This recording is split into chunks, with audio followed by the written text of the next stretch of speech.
Good evening, everyone. Good evening, everyone. And welcome to this week's edition of Inspiration Through Information. I'm your host, Brother Jamal. Right? Welcome all. Today's series is part 2 of a 5-part series called Developing Self.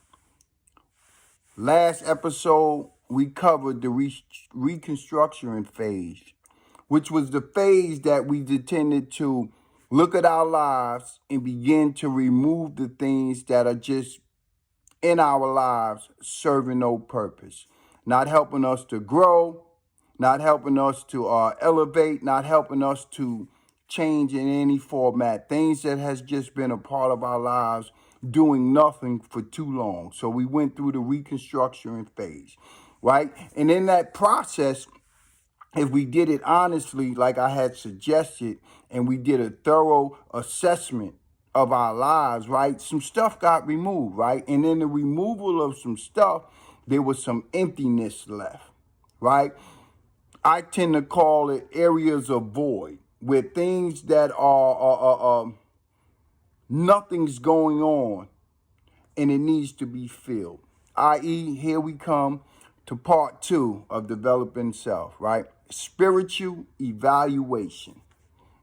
And what the spiritual evaluation process of developing self details, it simply is a point in time where we take the glue, because the spiritual conditioning is the glue to our foundation.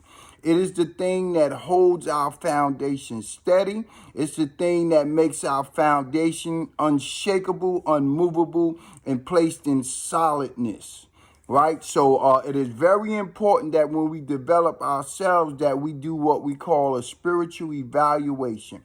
That's when we start to look at the things that we truly believe, because our spiritual conditioning is connected directly to the things that we believe, what it is that we believe in, right? And so in the spiritual evaluation part, which if you did the first step, you should be in a place to where there's some emptiness in you that needs to be filled, right? It needs to be realigned with something greater to help you stand and elevate, right? So when we do our spiritual evaluation, the first thing we do is we look at our lives and we look at the things that we say we believe in. Morals, standards, whether non-existent morals and standards, things of that nature, right? Because a lot of times, most of our morals and our standards, right, are things that we've acquired from other people. In the spiritual evaluation component part of the developing of self, we have to look at the things that we ourselves want to have in our lives. Things that we feel are meaningful, valuable, and things to stand on in our lives. Our own integrity, our own character, the love, the compassion, the way we see things, the way we feel things. How is these components affecting our lives?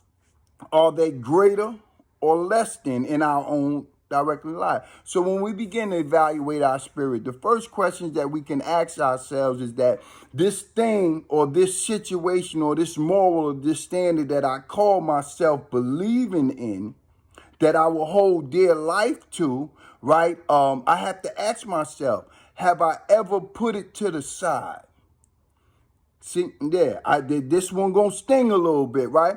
Have I ever put it to the side? Which means, have I ever been faced with a situation to where this thing that I said I believe in, I put it to the side because of whatever was going on in that situation was either too fearful, right? Too lustful, or whatever it was drawing was stronger than my morals and standards, right? And if that ever happened, and this takes an honest look, it takes a deep, honest look. I give you an example in my own life. When I say, listen, I'm never going to do this or that because I believe that it's wrong.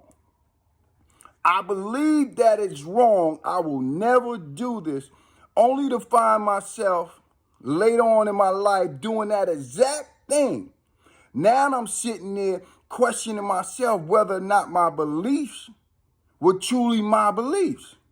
See, because what I've come to understand is that a belief doesn't leave you. If it's truly you, it will always be you, right? But if it leaves you, now I have to look at this in my spiritual evaluation and says, is it worth me holding on to? Is it worth me standing on it? Is it worth me putting my life at risk, my spiritual conditioning at risk, holding on to it? I give you a prime example, street code. For those who's ever ran the street, been in the street, we all know that there's street code. There's certain codes that come with the street, right? And there's certain codes from the street that we will hold on to the end. Now, I'm okay with those who hold on to them things to the end. That means that they truly believed in it. But I'm speaking to the ones who have put those things to the side when faced with the consequences or the calamities of the street. When faced with these things, we put it to the side, right? This is where we begin, as I say, good evening, Pastor. This is where we begin to have spiritual conflict. The spirit in the flesh. The things that my flesh says I believe in, but truly in my spirit, I don't believe in that. I'm not willing to lose it all behind that. I'm not willing to stand to the end. I'm not willing to endure. This is what we find out in our evaluation. Now, I want to share this with you. It's not a good or bad thing that's being performed right here. It's a cleansing. It's a cleansing because remember, your spiritual conditioning is your glue. It's the thing that holds all things together that's in your life. If you are to prosper in life, your spiritual conditioning has to be in a place of prosperity. It has to be strong enough to endure and withstand. It has to be in a good, solid place. So when we go through our evaluation, we begin to look at those areas of our lives, right? And this is not a take on anybody, man, woman, or child. Listen, we begin to look at I said I would never sleep with nobody to help me do something. To find myself sleeping with somebody to help me do something, right? And now I'm feeling low inside because now I'm feeling like I did something that I was against. So in order to avoid these things, we must strengthen our spiritual conditioning, right? We first must be honest about what we believe in. Whatever that may be, we have to be honest about what we believe. Listen, if I don't believe in God, if I don't believe in the president, if I don't believe in Congress, then I need to say that. I need not stand in front of someone and say, yes, I believe in them just so that me and you can get along, because what begins to happen is I begin to question my own belief system. I begin to question the things that I hold true to me, right? Now, after the reconstruction phase, there's some stuff that's no longer there, should no longer be there, right? Some stuff that belonged to other folks in my foundation should no longer be there. But the thing is that those other things at one point in time was holding up my foundation. So now my foundation is rocky. This is an opportunity in the developing self to actually put the necessary glue to those components, I should say the accurate glue, instead of using duct tape. And duct tape was simply everyone else's stuff that we begin to build our life off of. That's duct tape. Because when they leave, the tape withers away. So now we have an excellent opportunity to put us and our spiritual glue in those areas, so where our foundation begins to become firm, right? It does not mean we will not face adversity. It does not mean we will not face calamity. What it means is that when those things come, our foundation shall not wither away.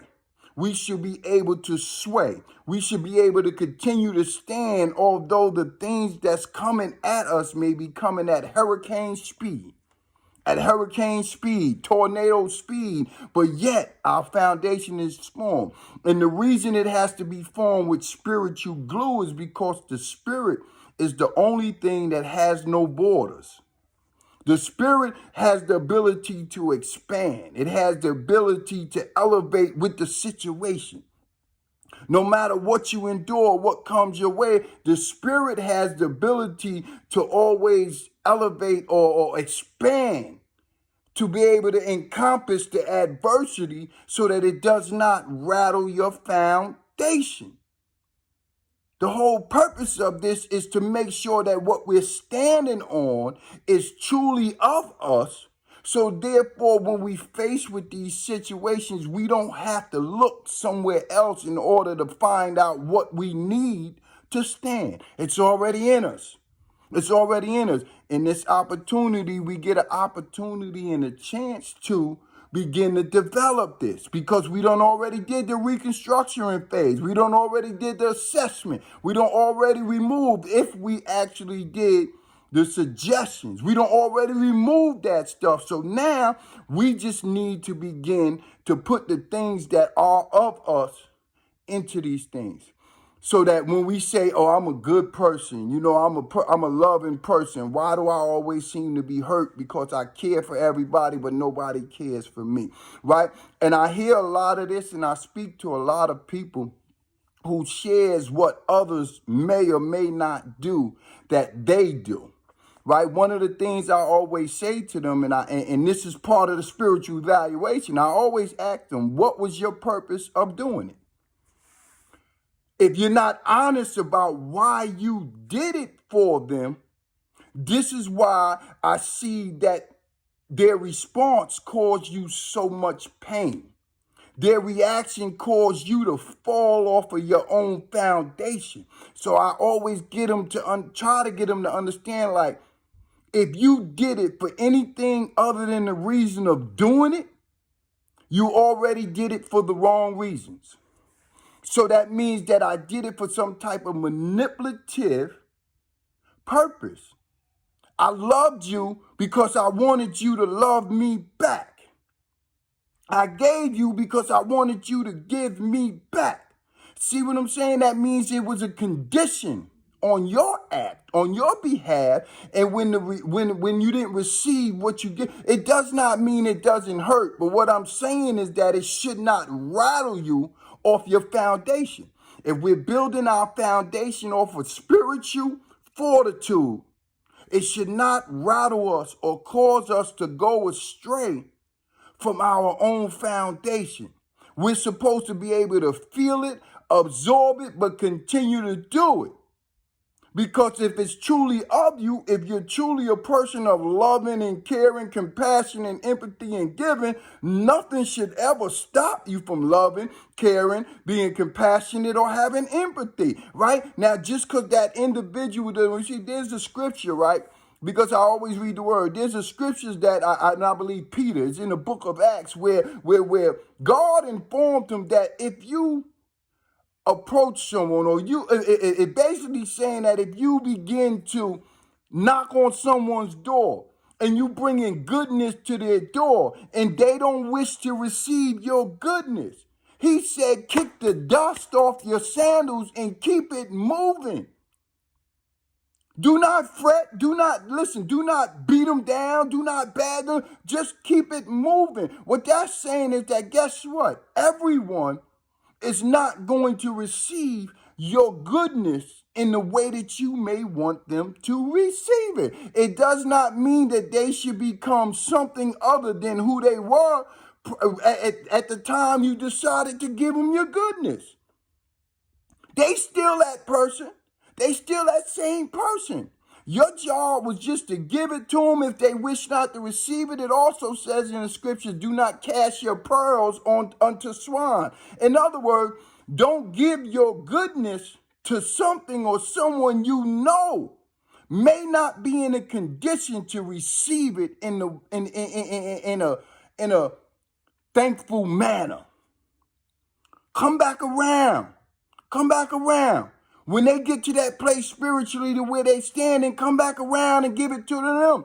Give it to the place that is desiring it.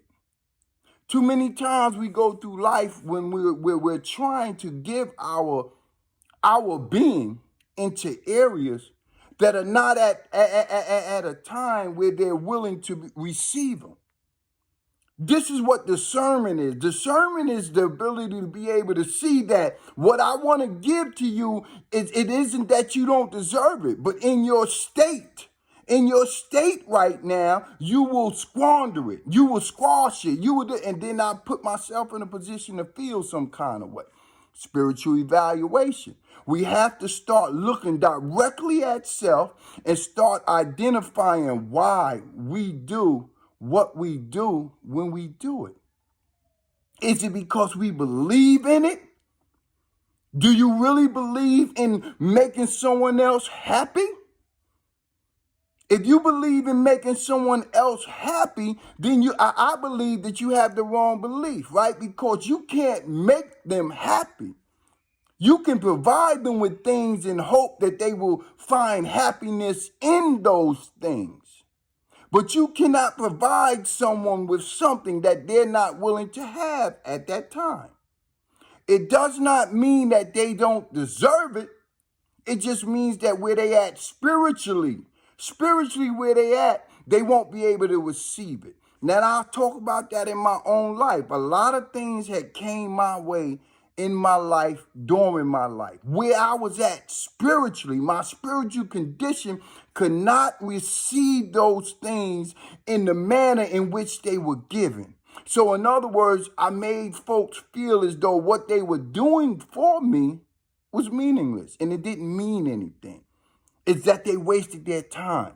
Now, it takes a lot of honesty to get to the point to where you can openly express that, guess what? Most of the things that I speak ill against are exactly the same things that I performed. I just don't like the fact that when it happens to me. See, I don't have an issue when I'm doing it. I just have an issue when I'm receiving it, right? So I've come to understand that our spiritual evaluation when developing self is vital. It's vital. One of the tools that we need to utilize goodwill. In anything that we do, we have to use goodwill in the performance of it, which simply means is that it has to come from a pure place. It has to come because that's truly what it is that you wish to do. Once we get to that place, now we talking about building our foundation. We talking about fortifying our foundation. Once we get to that place, then you will get in a place to where you actually receive the joy of your act just in performing the act. What that means is that no matter what response, what reaction, whatever happens, what the results will not waver you. They will not cause you to fall. Not one time. So we need to continue. Good evening, Brother Jonathan, Brother Michael. Good evening, Mama Natasha. This is something when developing self has to be done by self, with self. And I've come to understand through life and through education, through experience, through talking to a lot of people. The hardest thing that I found for people to face in life is self. Most people are afraid to face self on a deeper level because when we take an honest evaluation, spiritual evaluation of ourselves, we may see some things. We will see some things that may not produce comfortability or good feeling in us. We will come to see. In the scriptures during the times of the great flood, one thing that happened with the brother Noah was that prior to, his vision was he was drowning, and he was drowning amongst all dead things. They just floating around dead. And what he came to understand was that this is where the first time you hear in the Bible that there's no good person, not one. There's no such thing as a good man, not one, at that time on the earth. He understood that we all We all are subjected to doing something of ill. So once we do that, like I said in the beginning, once we begin to focus on both our liabilities and our assets. And the reason I say liabilities first, right, and assets second is not that your liabilities up front, right? It's just simply saying that if we did the reconstruction phase to the best of our ability, we come to realize that a lot of things that was a part of our lives was some of the main reasons why we performed and did some of the things in our lives, right? They wasn't truly of us, but we were not courageous enough or vulnerable enough to allow anyone to see those things, right? So we cover them up for fear, for guilt, for shame. During the spiritual evaluation, these are the things that will begin to remove themselves from our foundation. These are the weakened components of our lives that will begin to remove themselves, not overnight, but over a period of time, just by continuing to practice the things that we need to do. And that's simply reevaluate our spiritual condition on a daily basis. What is it in my life that I'm doing that's causing good? And what is it that I'm doing that's not causing so good? So this is just, all I'm doing is giving everyone a roadmap. I'm giving you a roadmap, right? Anyone interested in the increment details of actually how to start applying these things in their life, you can always reach out to me. I'm on all platforms. I'm on Instagram, Facebook, I also on YouTube. You can follow me on all three platforms, right? For any further information, you can message me and we can actually have a sit down. And I would love to offer just some of my experience, right, with you, man, to just hopefully get you to a clearer place of understanding of developing self. So until next time, this is your host, Brother Jamal, man, and this has been Inspiration Through Information, man. Part 2, spiritual evaluation. So we covered 2 parts so far, the reconstruction phase. Now we just covered a small portion of the spiritual evaluation phase. I look forward to seeing each and every one of y'all next week for part 3. Stay tuned.